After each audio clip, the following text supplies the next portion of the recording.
Amigos, nos damos hoy el placer de recibir a Juan Raúl Ferreira, un hombre de una larguísima trayectoria política en nuestro país, hijo del extinto caudillo nacionalista Wilson Ferreira Aldunate, pero un hombre que ha sido un combatiente por la democracia y por la libertad, especialmente durante la dictadura. Fue preso también por la dictadura.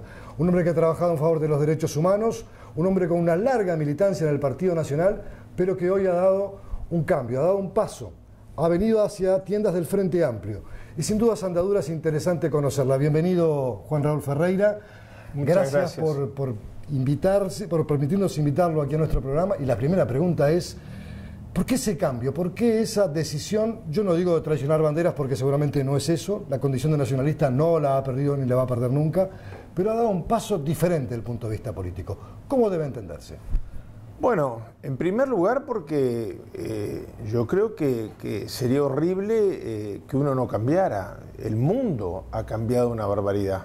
Fíjese, el mundo en el que vivimos hoy y el mundo en el que vivíamos cuando yo era muchacho y empezaba mis primeros actos de militancia. Pero yo creo que además acá, lo quiero decir sin ironía, con absoluta franqueza, lo que realmente cambió es el Partido Nacional, que es donde yo militaba. Entonces, sin duda, yo habré evolucionado en una cantidad de cosas. Una de ellas, animarme a dar el paso que de repente hace algunos años no lo hubiera hecho.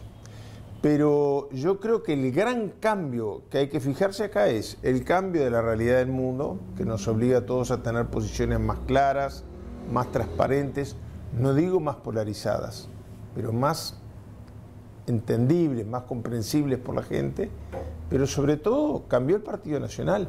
Este no es el Partido Nacional en el que yo militaba. ¿Cómo repercutió este cambio personal, este paso, esta decisión de ir al MPP, por ejemplo, en la estructura familiar?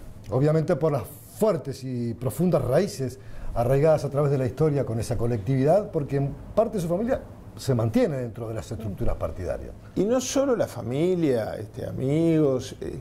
Yo creo que es una pregunta muy buena, que lo felicito porque nunca me han preguntado de todo sobre el tema, pero esto no, y a mí me parece que está bien decirlo. Es muy difícil, es muy doloroso romper con un partido después de más de medio siglo, de 52 años de militancia en el Partido Nacional. Entonces, no es una decisión fácil.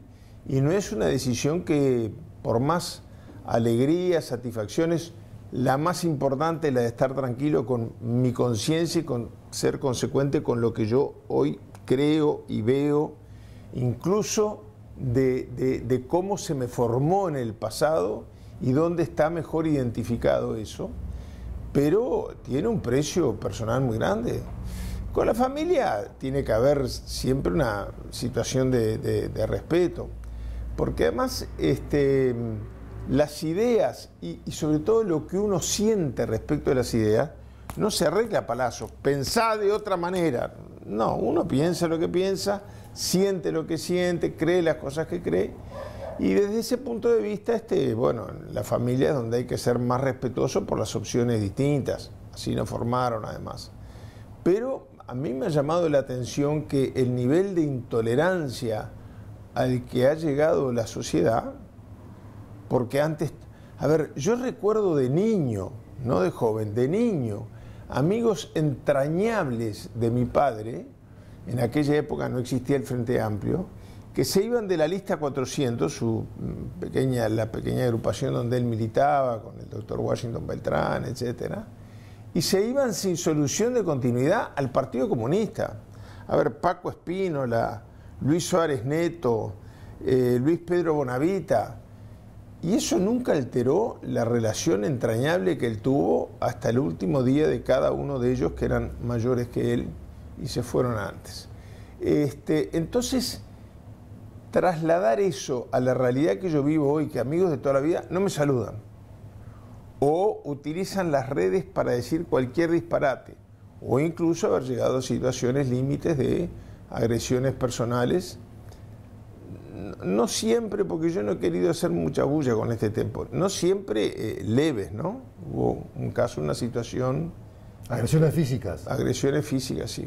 Hubo un caso que se llegó a una situación extrema de llegar al sanatorio con apenas medio litro de sangre. Entonces yo digo, esto es tan distinto que como me formé, que creo que es parte de los cambios que están ocurriendo en el mundo que tenemos que aprender a asumir. Y en este derrotero, ¿por qué la lista 609? ¿Por qué el MPP? Ideológicamente hay vasos comunicantes con esa herencia, esa tradición wilsonista.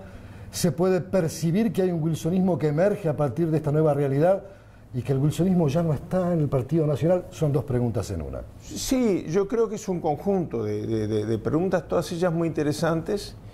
Y yo le contestaría, empezaría diciendo, bueno, es un proceso.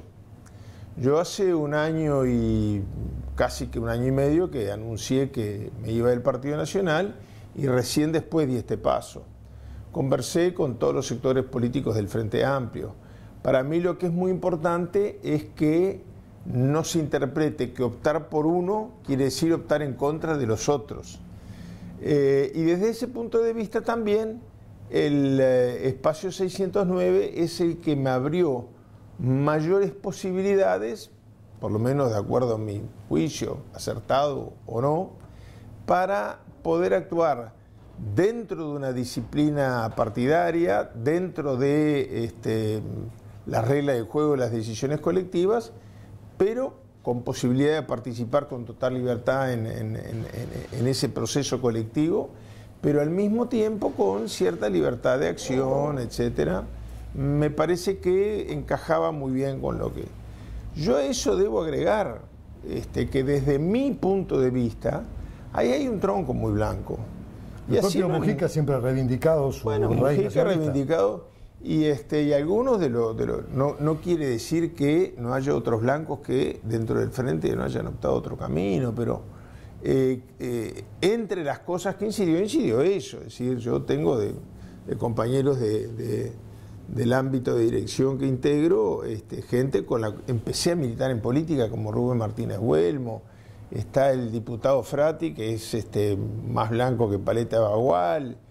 Entonces, y creo, esto lo quiero decir con toda franqueza y con todo respeto a todos los dirigentes del Frente, creo que Pepe es un hombre que, para mi sorpresa, en este año donde me he acercado más a toda la dirigencia del Frente, etcétera, desde mi punto de vista, que repito, no me considero infalible, pero es uno de los dirigentes políticos del país, esto no se sabe mucho, me parece, que más se ha dedicado a estudiar y a explicar el significado de Wilson. Yo estoy escribiendo con Luis Viñolo un libro sobre la biografía de Wilson que vamos a publicar el año que viene. Casi todos los reportajes son a los pocos contemporáneos suyos que quedan, pero gente que lo conoció dentro del Partido Nacional, etcétera. Pero hay esta mirada de afuera de Pepe y de otras personas, incluso algunos extranjeros, ¿no?, que no conocen tanto nuestras tradiciones partidarias, para que no sea una cosa muy cejada. Y entre los que se les pregunta una mirada de afuera de Wilson, le hicimos un reportaje de 4 horas a Pepe. Y en este reportaje, Pepe comienza diciendo: la principal tragedia del Uruguay en el siglo XX fue que Wilson no llegara a ser presidente. Y hace toda una explicación y un desarrollo que demuestra ser un hombre, yo te diría, de los dirigentes políticos del país que más ha estudiado el impacto que hubiera podido tener en el Uruguay una presidencia de Wilson. Para después de la pausa, durante el ejercicio de la década de los 70, Wilson Ferreira dialogó muchas veces con el MLN, como lo hicieron el resto de los actores políticos de aquel momento. ¿Hubo algún contacto personal entre Mujica y Wilson Ferreira? Me lo contesta enseguida.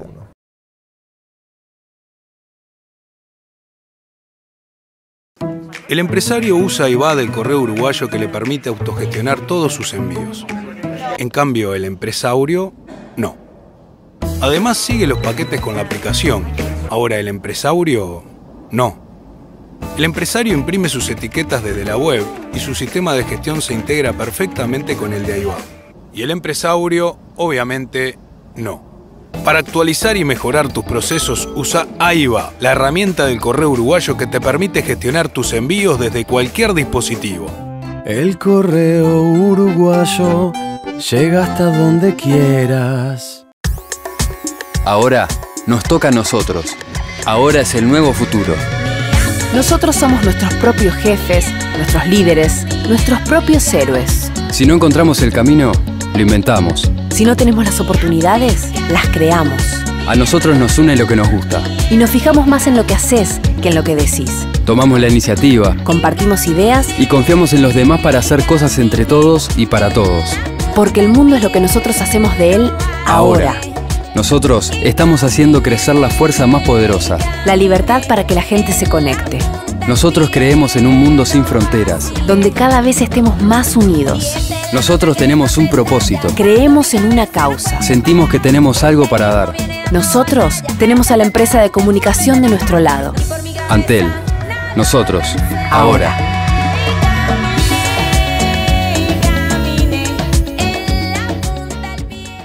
La energía eficiente empieza por elegir el plan más eficiente. Los Fernández pagan lo mismo de electricidad que los González. La diferencia es que los Fernández compraron aire acondicionado y se sumaron al plan Más Confort. Mientras que los González... Me parece que me estoy deshidratando. UTE presenta el plan Más Confort. Toda la energía adicional que consumas respecto al mismo mes del año 2016 la pagas a mitad de precio. El futuro es eléctrico. UTE te acompaña. Descubrí tu tarifa más conveniente. UTE, la energía que nos une. Importa que lo sepas.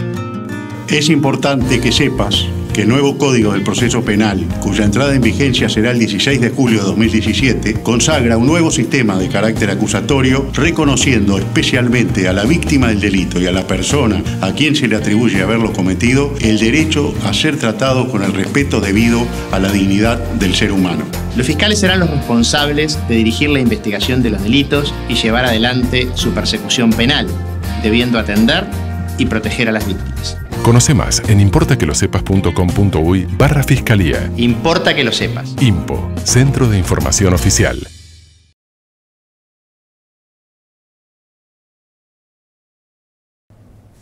Me preguntaba antes de la pausa si hubo algún contacto personal entre Mujica y Wilson Ferreira, especialmente por aquellos diálogos que los actores políticos de entonces mantenían en la clandestinidad con los dirigentes del MLN Tupamaros, entre los que Mujica era un actor importante. Bueno, una parte de la pregunta es, personalmente con Mujica, no. Ambos contaban por separado, sin conocerse. Bueno, Mujica lo cuenta ahora, pero yo ya había oído el cuento en casa de muchacho, que una vez al salir de una conferencia que daba Wilson, acompañado de mi madre, en la última fila habían 4 tupamaros escuchando. Y yo que sé por qué los sacó. Y cuando pasó, los saludó y le dijo, yo sé quiénes son ustedes, etc. A pesar de ninguno de los 4 había tenido contactos con él. Pero la pregunta tiene otra condición muy importante, porque curiosamente hay colegas tuyos que me preguntan como una cosa rarísima, pero con un ex Tupamaro. No, Wilson sí tenía contactos con los Tupá, tenía contacto con los Tupá. Es más, en la reconstrucción de su biografía hemos conseguido documentación interna incluso del MLN comentando reuniones con él, ¿no?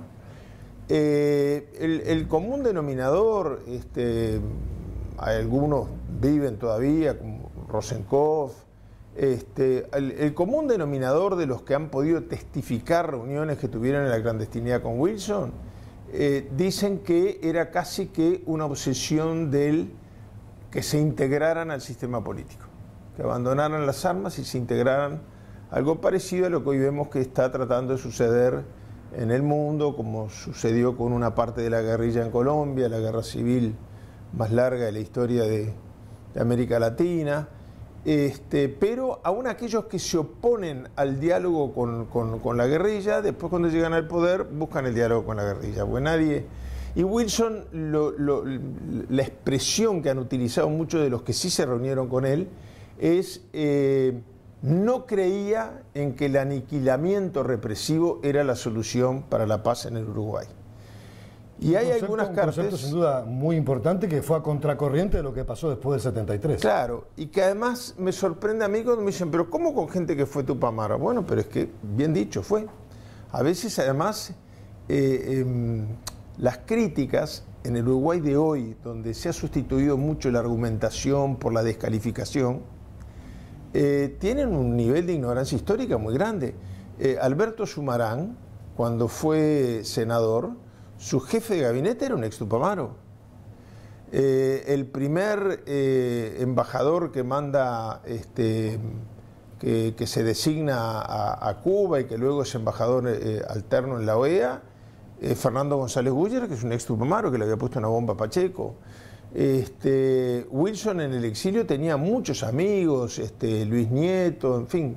Bueno, más el papel importante que cumplió en el exilio, y usted estuvo allí, en la convergencia democrática del Uruguay, una búsqueda de consolidar la democracia, la libertad y terminar con una dictadura donde dialogó con todo el mundo. Pero claro, y en todo caso, cuando viene el reproche de que hubo un momento que hubo un enfrentamiento armado, pero la gente que argumenta eso, ¿qué quiere?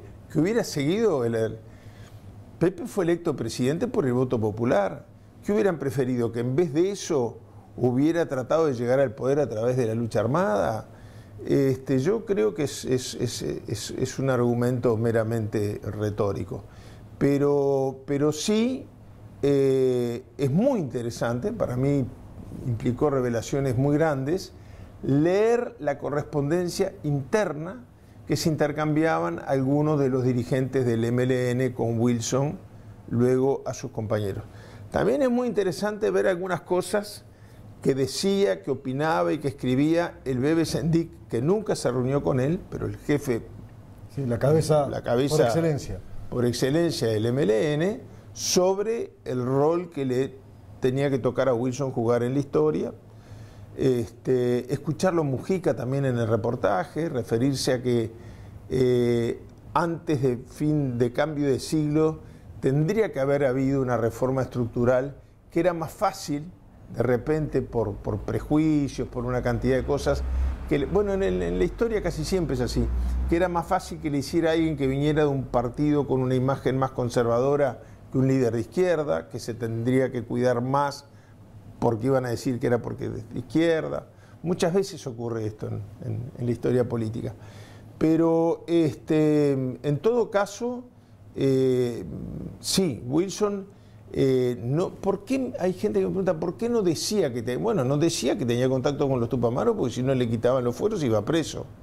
Ahora, ningún dirigente a nivel nacional con preocupación por el destino del país podía ignorar la existencia de la guerrilla o apostar simplemente a que a través de medidas prontas de seguridad el señor Pacheco y el señor Bordaberry la exterminaran represivamente.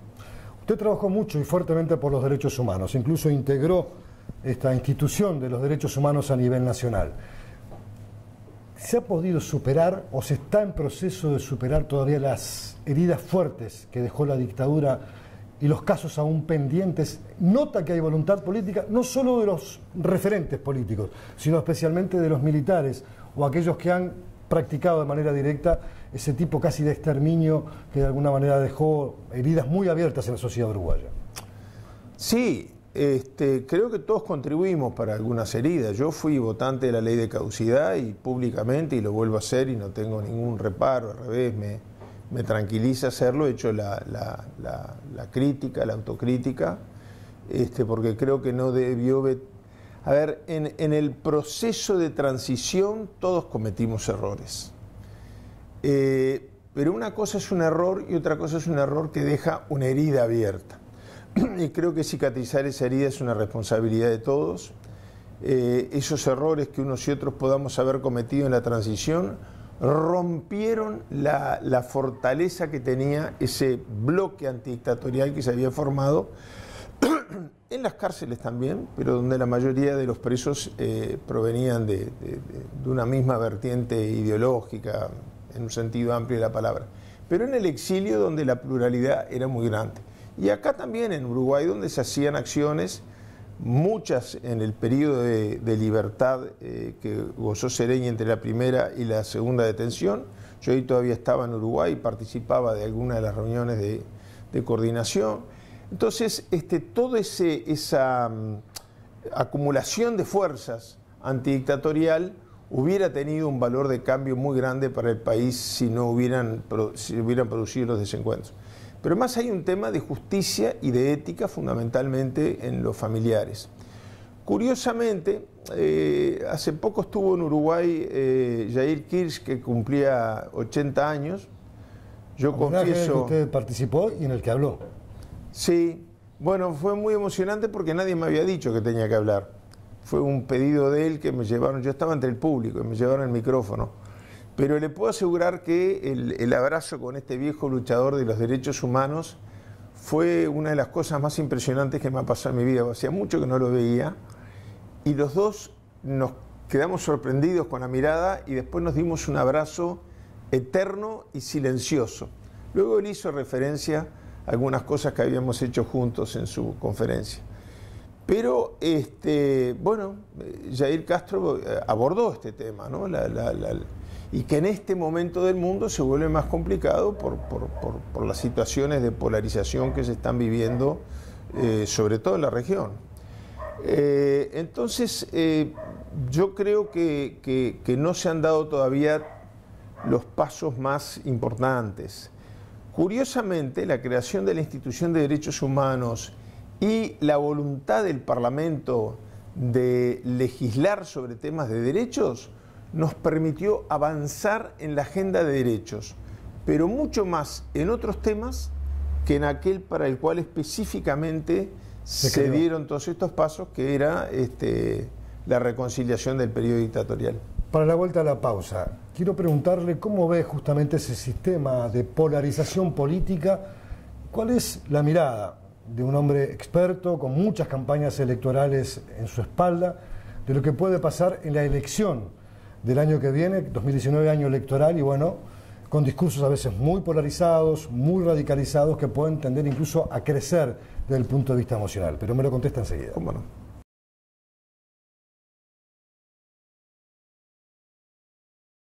El empresario usa y va del correo uruguayo que le permite autogestionar todos sus envíos. En cambio, el empresario, no. Además, sigue los paquetes con la aplicación. Ahora, el empresario, no. El empresario imprime sus etiquetas desde la web y su sistema de gestión se integra perfectamente con el de AIBA. Y el empresario, obviamente, no. Para actualizar y mejorar tus procesos, usa AIBA, la herramienta del correo uruguayo que te permite gestionar tus envíos desde cualquier dispositivo. El correo uruguayo llega hasta donde quieras. Ahora nos toca a nosotros. Ahora es el nuevo futuro. Nosotros somos nuestros propios jefes, nuestros líderes, nuestros propios héroes. Si no encontramos el camino, lo inventamos. Si no tenemos las oportunidades, las creamos. A nosotros nos une lo que nos gusta. Y nos fijamos más en lo que haces que en lo que decís. Tomamos la iniciativa. Compartimos ideas. Y confiamos en los demás para hacer cosas entre todos y para todos. Porque el mundo es lo que nosotros hacemos de él ahora. Nosotros estamos haciendo crecer la fuerza más poderosa. La libertad para que la gente se conecte. Nosotros creemos en un mundo sin fronteras. Donde cada vez estemos más unidos. Nosotros tenemos un propósito. Creemos en una causa. Sentimos que tenemos algo para dar. Nosotros tenemos a la empresa de comunicación de nuestro lado. Antel. Nosotros. Ahora.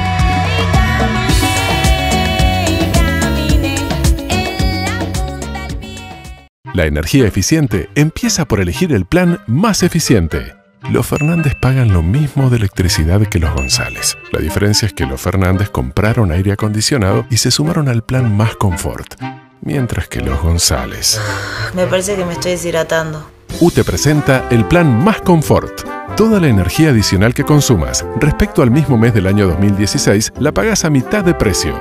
El futuro es eléctrico. UTE te acompaña. Descubrí tu tarifa más conveniente. UTE, la energía que nos une. Importa que lo sepas.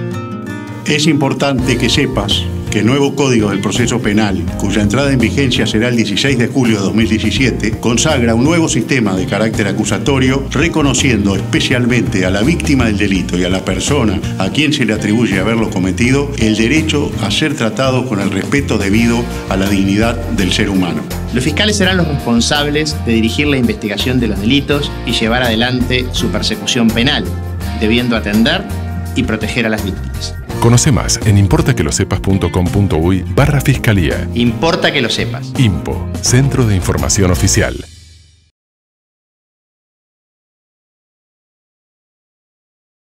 Juan Raúl, había quedado planteado antes de la pausa, bueno, ¿cómo ve esta próxima campaña electoral donde hay una polarización creciente, donde hay un bloque de sectores de los partidos tradicionales que quieren conformar una unidad para disputarle a la izquierda el gobierno, pero donde se presume que la campaña puede ser con tono muy duro, muy descalificador? ¿Cuál es la percepción que tiene y cómo el Uruguay puede llegar a atravesar ese proceso? Bueno, todos tendremos que hacer un esfuerzo muy grande. Yo creo que, llamémosle, porque en realidad los antecedentes son previos, el mundo Donald Trump, donde cuando ve que vienen los exiliados, los refugiados con hambre desde Honduras a sus fronteras, en vez de buscar programas de desarrollo para que la gente no pase hambre y no tenga que ir hacia su país, al revés, les aplica sanciones económicas para que vivan peor. En este mundo, donde Donald Trump es un poco la caricatura del tiempo que vivimos, la región se ha llenado de polarizaciones muy grandes. Caso Bolsonaro en Brasil, por ejemplo. Y bueno, y justamente nuestros dos vecinos, ¿no? Por un lado, y esto tuvo mucho que ver con mis decisiones políticas, cuando yo digo que no me veo representado en el Partido Nacional, mucho tiene que ver con que el Partido Nacional nos vendió como modelo de paraíso la Argentina, y yo miro la Argentina de Macri. Y yo miro la Argentina de Macri y no quiero que mis hijos se críen en un país así. Ni que hablar en Brasil, donde el tema se da a la inversa. Los cambios económicos que se están produciendo son consecuencia de una crisis institucional muy grande que ha llevado incluso a que obtenga, lo dijo Jair también, ¿verdad? Que obtenga, dice, más allá de cómo lidiaremos con el tema, que obtenga la cantidad de votos que ya obtuvo en la primera vuelta Jair Bolsonaro. Entonces, eso ya se ve en manifestaciones. Yo creo que el Uruguay era uno de los pocos países que no tenía una derecha expresada como tal.